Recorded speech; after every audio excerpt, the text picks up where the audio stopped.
Hello humans, it's just Martine, and today I'm going to be reading 1% of my Kindle library. When I originally came up with this idea for the 12 TBRs of Christmas, I was like, I'm going to read 10% of my Kindle library. But I have like 800 something books in my Kindle library. So that would be like 84, 85 books I'd need to read for one video and keep it a secret the whole year? No, but I'm going to read the first 1% with you. And I actually finished my first read. It was Family Money by Chad Zunker, which I'm pretty sure I got as an Amazon First Reads like a while ago. And it's a thriller about this guy and his family, and they go to Mexico with his in-laws. And while they're there, his father-in-law gets kidnapped and then killed in an explosion. And he doesn't know why he's been kidnapped. And so the son-in-law goes home and like starts investigating all these things. And it was like a fun time. I gave it, I think, 3 stars, and it was also a pretty short read too, so glad to get one out of the bank. It should also be noted though, the number of unread books in my Kindle library is not an exact science. I'd have to do a lot of calculations to get there, because actually most of the books that I have in my Kindle library are bind-ups, so they have many books in them. So the number of like 845 or something ridiculous like that is only like the number of total books where a bind-up is a book, not like individual books. So yes, I'm probably going to cheat the system a little bit in this video and focus my 1% on not bind-ups, but shh. My second book for this was Vicarious Joe by Avery Blake, which I'm giving 2 stars. In the beginning, I was like totally following along, but then by the end, I have no idea what happened at the end. And I also didn't really particularly like the characters. They had some weird thoughts and feelings. So yeah, but this book is about these 2 brothers, and when they were really young, they had strokes that caused brain damage, but they have different levels of brain damage, and so one is like more paralyzed than the other. The one that is more paralyzed has like helped invent this technology that lets people live like vicariously by like using artificial intelligence to go into somebody else's brain and like experience the things that they experience, which is a cool concept, but the plot just didn't play out well for me. I genuinely didn't understand the end. That's another of my Kindle books read, which is always a success. So the next book that I read for this was Missed Me by Trevor Wilson, which in true me fashion is actually the second book in a series whose first book I haven't read. Whatever, and usually that's fine, but in this case it was less fine, because even though it's like a serialized private investigator series, the plot of this one was very connected to the plot of the first, and I got in some senses some of the plot from the first, but maybe not enough. In this one, we're following Mabel. She has like 5 jobs. She owns a motel, a diner, and she's a private investigator. She's looking into the disappearance of some girls. That's it. Listen, this would have had the right vibes for me. I mean, there was a diner. It was a small town feel. So by the right vibes, I mean like Riverdale vibes. If I had liked it even at all, I mean, there were things that I did like about it. I gave it a 2.5 stars. So it wasn't like the worst thing ever, but this is not like memorable in any way. Some other books that I've read with similar vibes to this, even if they seem to not have ratings that far above this one, like 3 or 3.5, they're in the positive range of ratings for me. 3 is like good. And below that, it's like less than good in the differing ranges of that. I'm not making any sense. The point is, it wasn't my favorite. I've read worse books. I'm glad I gave it a try. Hooray. What is that, 3 for this video so far? Okay, only like 5 or 6 to go to hit that 1%.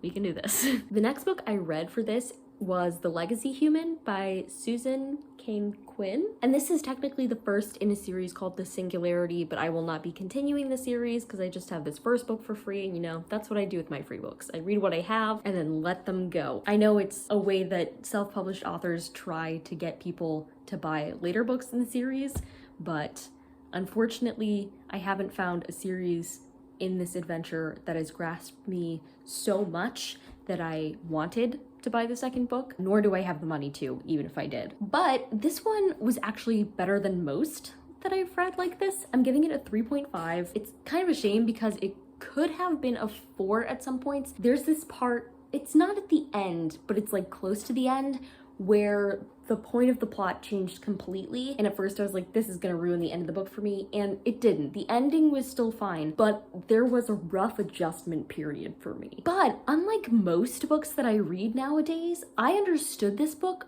from the beginning, which is interesting because it's a sci-fi book, so there was world building involved. But like, I knew who the characters were, I knew what everything was, I remembered the first few chapters, which never happens nowadays. I feel like when I start a new book, for some reason now I'm just blacking out and I don't remember the first few chapters. So the fact that I remembered and was like well situated in this world and with these characters from the get-go was very impressive to me. It's also like a 500-page book, but it read so quickly. The beginning didn't. I read like 1% and I was like, oh my goodness, this book is going to take me forever to read, but I was still comprehending it. So I was like, I guess it's fine. We'll just live here for a while. And I even put it down for a while, like not on purpose. I just didn't get around to reading it in my cycle. I was juggling too many books at once. And like, I still knew exactly what was happening and where I had left off when I picked it up again the next time. And sometimes I can do that better if I like sit after reading a few chapters and think to myself, explain to me what happened. But I didn't really do that with this. I just got it. And that was a miracle in and of itself. I enjoyed this book enough, and I haven't told you what it's about. This book is about this guy. He's an artiste. He works with acrylics and he wants to enter this big Olympic competition for the arts in order to get the chance to ascend, which basically makes you immortal. And the reason he wants to do this is not necessarily for himself, it's for his mother, because your family gets to ascend with you if you win a gold in this competition. And she has a terminal illness and they've been trying everything and nothing is working. So he thinks this is his only chance of saving her. That's it. That's the premise. Had a good time. One more owned ebook. Done. Hello. The most recent book I finished for this was You Look Beautiful Tonight by L.R. Jones, which I technically read before its release because it was my Amazon first reads pick for the month. So it doesn't come out until June 1st and it's still May, but I'm giving this 3 stars. It's a thriller about a woman who works in a library and she feels like she's invisible, and then suddenly she like starts getting notes that say things like, you look beautiful tonight. Yeah, she's a stalker. That's the story. I'm only giving it a 3 because like, I don't know, it wasn't that good. It held my attention, but I don't feel like the twist made as much sense as I wanted it to. What happened near the end like was not as intense as what the interspersed like present moment chapters made me believe it would be. 3 stars. That's it. That's the review. The next book that I have to talk to you about for this is Eat What You Kill by Joseph Peters, which I gave 1 star. That is very rare for me. I thought this book was just offensive and not interesting all in one. Big whopper. In it, we're technically following a detective, an Australian detective named Arlan. There's this woman that disappears, and so they set out into the wilderness to like try and find her. Now, the thing about this main character is that he doesn't have emotions. Any emotions at all. No emotions. Doesn't feel any emotions. There's a couple issues with this. One, to justify this as a character trait of this character, the author makes reference to a specific symptom of autism spectrum disorder and then labels the main character as autistic. The author is really wrong about this. The symptom that the author referenced means that the individual with this symptom has a large degree of difficulty labeling their emotions, realizing how they're feeling in the moment, but it does not mean that this person does not have emotions. And this was such a big thing.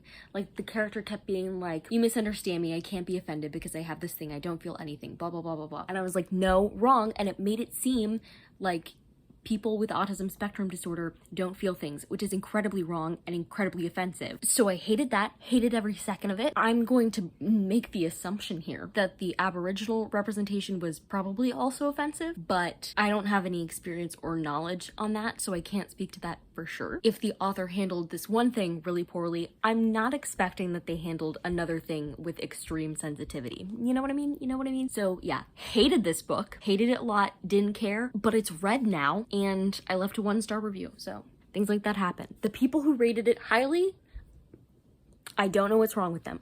There are moments when things are like different taste, difference of opinion. This is not one of them. Okay, I'm done talking about it though. The next book I read for this was The Puma Years, which is a nonfiction memoir about this girl who in trying to find herself in life, goes to this sanctuary in Bolivia and meets this puma, obviously, called Wera. So it's like got a ton of information about like climate and about endangering species and all that stuff, and I'm giving it 4 stars. At the beginning it was kind of slow and I wasn't really getting into it, but seeing the connection that the author had to this place and how the particular camp has contributed to lots and lots of people's lives, as well as the lives of many animals that were in danger, was just really great and really interesting. And it was interesting to see like what the author was willing to go through for the sake of protecting the animals in terms of like her own health and wellness. Alright, the next book I read for this was Up in the Treehouse by K.K. Allen, and I'm giving it 2.5 stars. I cannot stand characters who refuse to communicate with each other. This book was over 400 pages, and it didn't need to be. It was just 400 pages of them like making up and then refusing to communicate again, and then making up and refusing to communicate again, and it drove me insane. I also thought the pacing was weird. Anyway, point is I finished it, and if you did not know, because other people have loved this book, so you know, maybe that would be you. This is a book, it's technically the first in the series, but it's the only one I have and I'm not continuing the series. And in this one we're following a girl who was best friends with 2 identical twin boys, started dating one of them in high school, but had always loved the other, and then something really bad happened, and so she's coming back 4 years later. And it was so angsty, which a lot of people loved, and there were parts of the angst that I appreciated. There were lots of plot twists that I saw coming, but I could like appreciate them for what they were. The absolute audacity to just refuse to communicate with one another,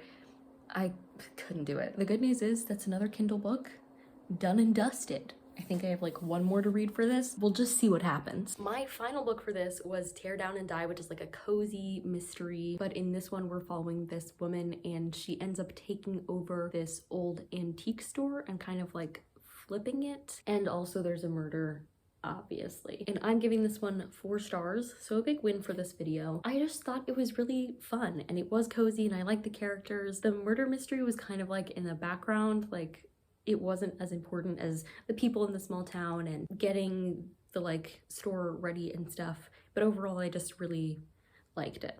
So, and with that rousing and detailed book review, we have come to the end of this video. I can't say I learned anything from this except that I have too many Kindle books and I have tried to cut back on the number I'm taking in, and I'm going to hopefully have a project next year to help me get through some more. Some wins here, some real losses, but overall a fun time and good for me. Very good for me. So if you like this video, go ahead and give it a big thumbs up and comment down below.